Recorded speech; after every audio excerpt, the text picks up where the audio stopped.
In case you missed it, last week, prominent MAGA influencers started shilling for Big Soda online. They were posting a series of almost identical tweets advocating against RFK Jr.'s plan to ban sugary substances like Coca-Cola from SNAP benefit eligibility. And here's just a small sampling of this roundup of grifters posting for Big Soda. The account Clown World said, the government wants to block soda purchases for Americans on SNAP. Remember when New York City tried this and it completely backfired? President Trump proudly had a Diet Coke button in the Oval Office. This is ridiculous government overreach. Let people decide for themselves. Now, in case you haven't been following this, RFK, who is now the health secretary, and his adjacent MAGA movement, which stands for Make America Healthy Again, and which has a lot of overlap with the MAGA movement, they have all been arguing that there is an obesity and chronic illness epidemic in this country and that America's sugar lobby bears a lot of the blame for that. And as part of his crusade to fix our food,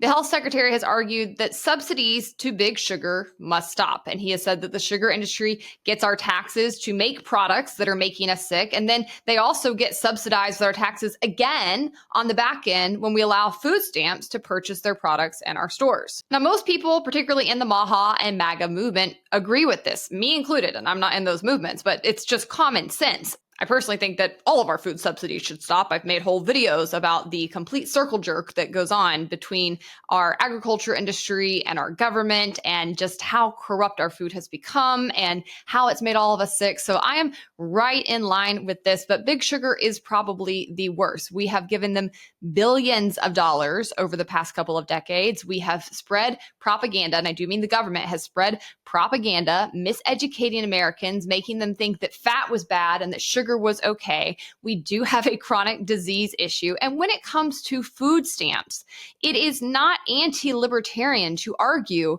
that we should be able to regulate what those stamps purchase. Food stamps are not meant to give you a luxurious, cushy life. They are there to provide the bare essentials while you are on hard times. And that should be a limited time period. Being able to purchase sugary drinks or alcohol or cigarettes with food stamps, these are just obvious things that we should not be doing, not only because Americans who are having a hard time don't need those things to live, but also because those products can create problematic issues in individuals' health outcomes who consume them, which, by the way, if somebody is on food stamps, the chances that they are on other public programs like Medicare or Medicaid, meaning we also have to subsidize their health care, is pretty high.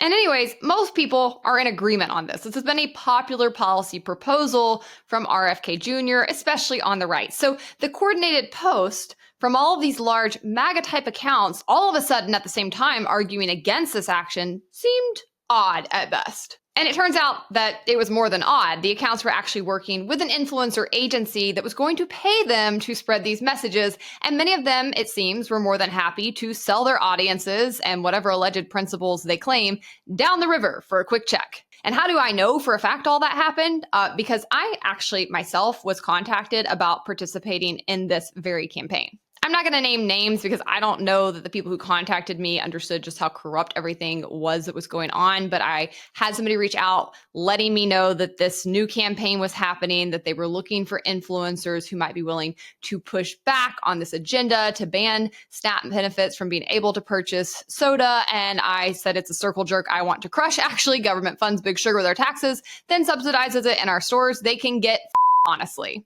It's true. I cuss in real life. As all this came to light during the course of these events, many of the accounts were forced into having to take down their posts, publicly apologizing, claiming that they never actually took any of the money, that they didn't understand what they signed up for, all of which seems like complete bogus to me. It's very clear to see who stands on business and who is a hack. But all of this actually brings us to a much larger conversation, one that I've talked about quite a bit here, and that is the lack of media literacy running rampant in the US. How do you know who to trust? Where do you get your information? How do you determine what's true and what's spin, or which websites you should go to? Many people would even say, shouldn't journalists and creators have to advertise when they're paid? These kinds of topics are coming up more and more. And I'm very passionate about teaching my audience how to think versus what to think. That was the entire hashtag when I first started my original series of Based all the way back in 2020. So today, I'm going to teach you how to not get played in today's media ecosystem.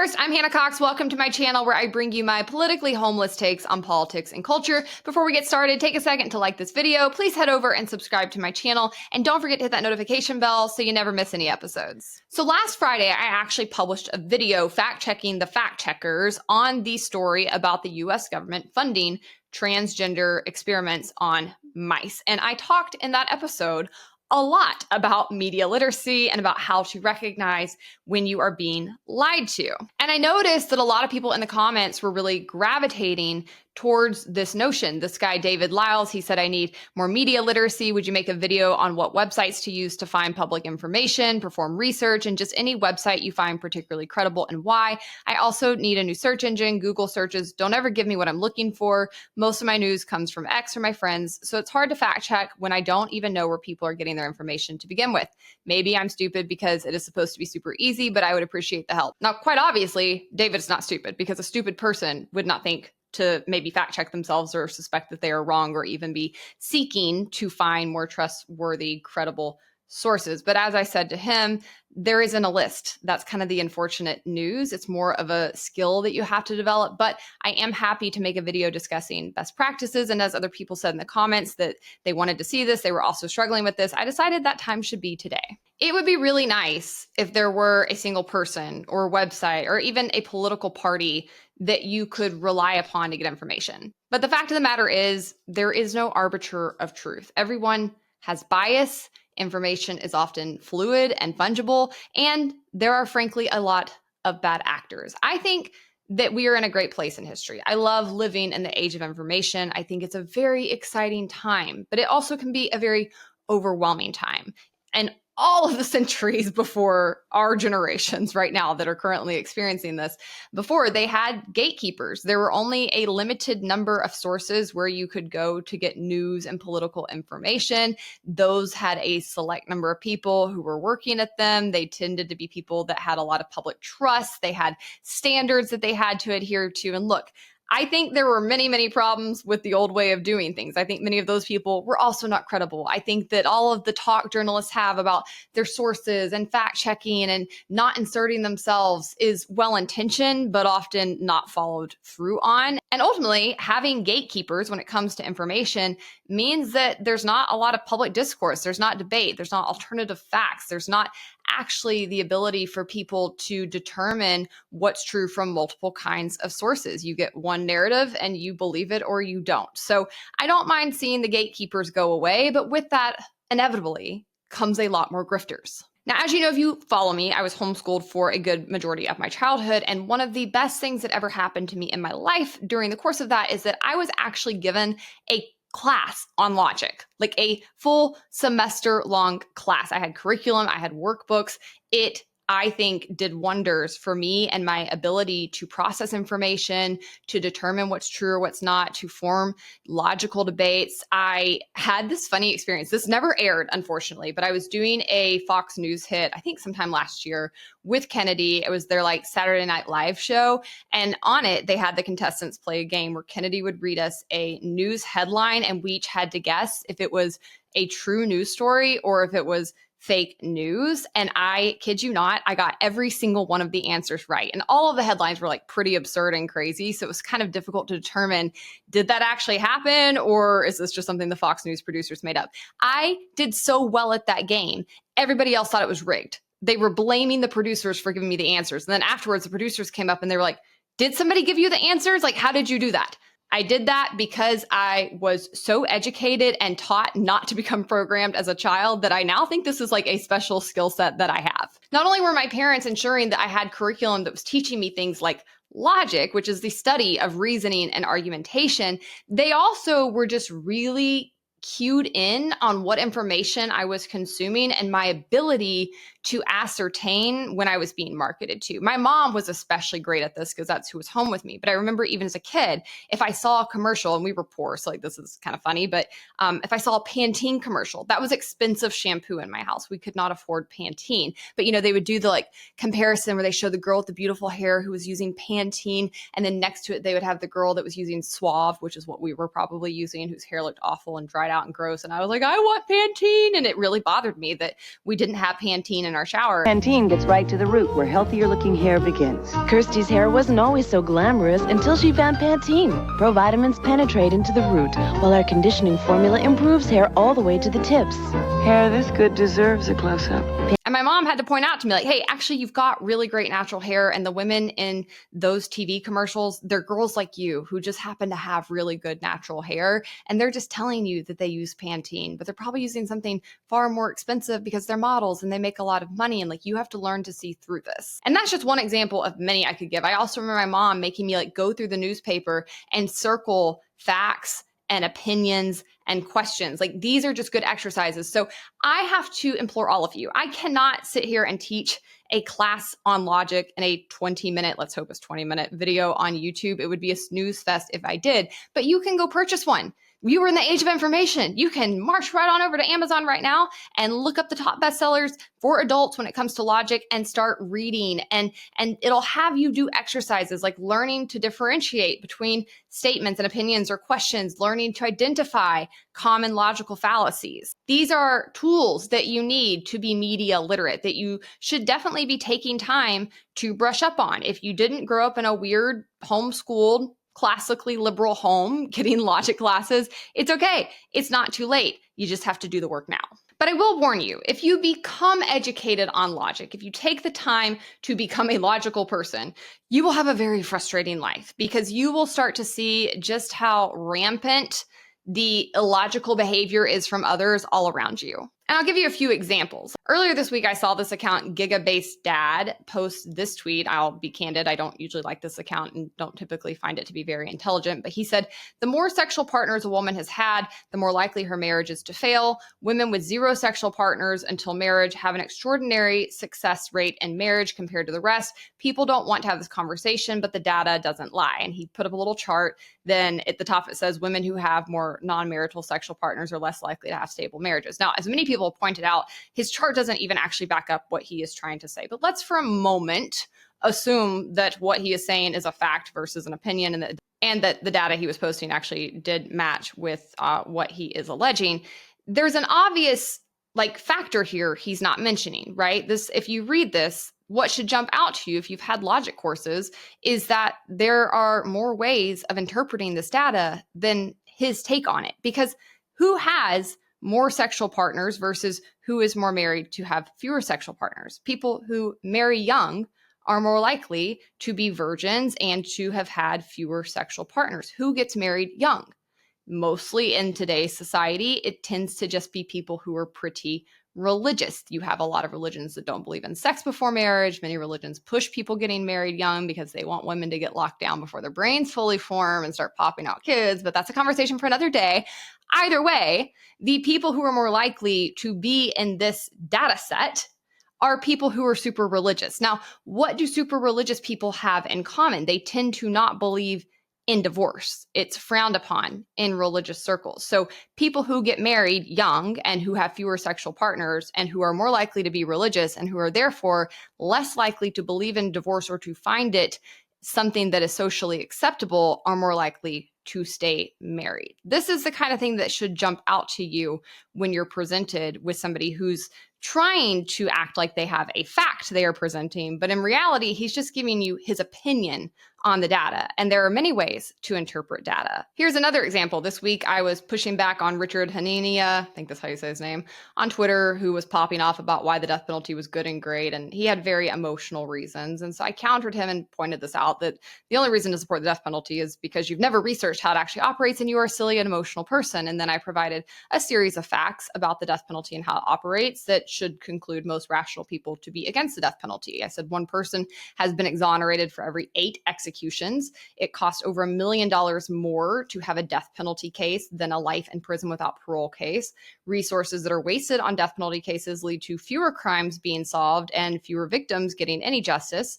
There is no deterrent effect. It is almost entirely based on how poor the defendant is versus the heinousness of the crime, so it's arbitrary. And lastly, many victims' families are on the front lines working to stop it because it causes them additional grief, so stop speaking for them. And as predicted, the people who have a very emotional attachment to the death penalty got very emotional in their arguments in response to me. This one woman, Yami, said, well, it wouldn't be so expensive if the process was massively expedited, and I welcome anything that comes with the expediting. Now, the obvious thing that you should think here when you read her statement is that if you expedite it, you're going to kill even more innocent people, and we're already killing a lot of innocent people in the system. But that's actually not even the biggest problem with her assumption, because she is arguing to my face when I just said that the death penalty is more expensive than a life in prison without parole case, that killing the person faster will make it cheaper. Now, make that make sense, because if a life in prison without parole person lives to the full extent of their life, and yet a death penalty case where the person is killed before they die of a natural death, and the death penalty is still more expensive than life in prison without parole, then it's nothing about the length of the sentence, the amount of time that we're incarcerating them, the amount of time it takes to execute them that is making the death penalty more expensive. This is just logic. This is just a basic ability to reason with information that is being presented to you.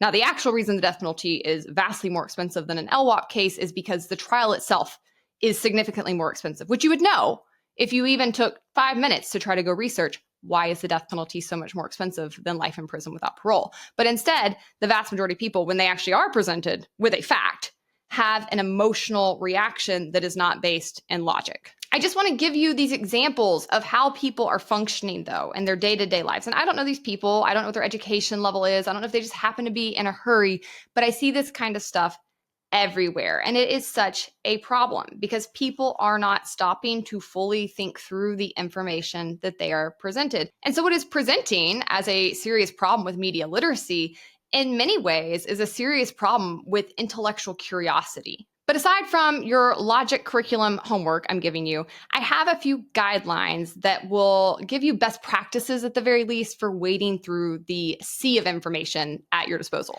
Unfortunately, you cannot contract out your critical thinking, not even to me. I hope I'm in your repertoire. I hope I'm informing how you think and what you think and the information and the perspectives that you are considering, but you cannot rely on anybody or just one source or just one publication. The best you can do is look for people who are upfront about their biases and who are consistent. As I said at the top, there's no such thing as this notion of finding an unbiased news source. We all have biases. The best thing you can hope for is that someone is aware of the biases that they carry and is regularly checking for them. The second best thing you can hope for is that they are open and upfront with you about what those biases are and what their agenda is. And the third thing that's amazing if you can find is somebody who is consistent, who is staying in line with the biases they are telling you that they have the vast majority of the time. Everybody misses now and then, and that's okay. The standard can't be that you're infallible, that you never get something wrong, that you never misspeak, that you never have a bad source. What you should be looking for, though, are people who are upfront about that. Changing your mind is okay if you are discovering new information and if you're doing it humbly and openly and for provided reason. Like, that's a green flag. So for me, when I changed my opinion on the death penalty, it's because I was presented with enough information that proved I was an idiot, a flagrant moron. And because of that, I had to come out publicly and be like, hey, yo, guys, I was so dead ass wrong on this. Turns out had really bad information. Here's the actual details I've now gathered, and I am now changing my stance on this. Green flags. Green flags for somebody to do that shows intellectual humility, shows that they are regularly getting outside their echo chamber, that they are actually looking at data and research and checking their premises against it. I see nothing wrong there. However, what you typically have from many commentators, many journalists, many people who are living off the media is people who change their views with the wind. And that's the exact opposite. That's a red flag. I'm talking about people who claim to be limited government supporters until Trump hit the picture, and now they're all like very big government, big MAGA tariff type people, authoritarians. That's not because they had a genuine recognition that they had been wrong about something or because the data led them elsewhere. It's because it became more popular and more profitable to be pro-big government on the right once Trump came in power. People who are just flailing with the wind, moving their views all over, and whose views always seem to simultaneously correlate with whatever is the popular view to hold on their side of the aisle at a given moment, huge red flags. You can't trust them. And a lot of people on the right have been played by these kinds of people in recent years. And they fall for it because it sounds good. A lot of people don't care as long as you are telling them what they want to hear. You're telling them that they're right. You're telling them that their opponents are idiots and that they're going to lose. They don't care why you're saying that to them. They just want to be fed that diet of being told that they are amazing and perfect and right on everything. What's funny about this is that I see people all the time in comment sections get this so wrong. And I'll give you an example. But like, if somebody is speaking truth to their audience in a way that's not going to be popular, you should probably assume that that person's a real one, that they are doing that because they have firmly held beliefs, particularly if what they're saying aligns with beliefs they've had for a very long time. And you can go back and find that because we all have digital records now.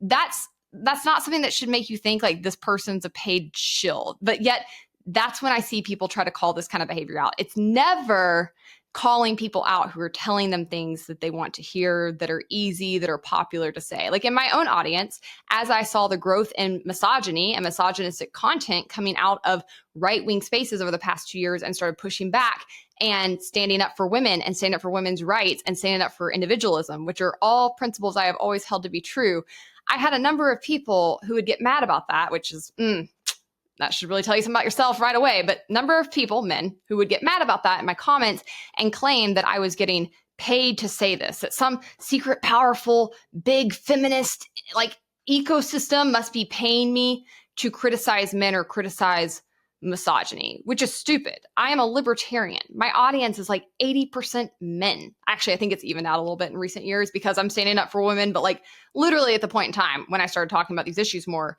very heavy male audience. So do you think it's in my financial interest to criticize who makes up my audience? No. Be so serious. The more expedient thing for me to do, the safer thing for my own income for me to do would be to shut up. Or probably even to lean into like pick me stuff and be like, yeah, women suck. Modern women are like totally insufferable. The other thing I think people need to get better at is being able to entertain ideas that they don't agree with. I listen to a number of people who are far to my left or far to my right, and I do that while knowing what their own blind spots are. For an example, I adore ContraPoints. I just binged her new 3-hour video the other night, and I thought she had a lot of great points. But I have to know when I'm watching ContraPoints that she's an idiot on economics. Truly stupid. One of the most brilliant people on YouTube, but when it comes to economics, she doesn't know anything.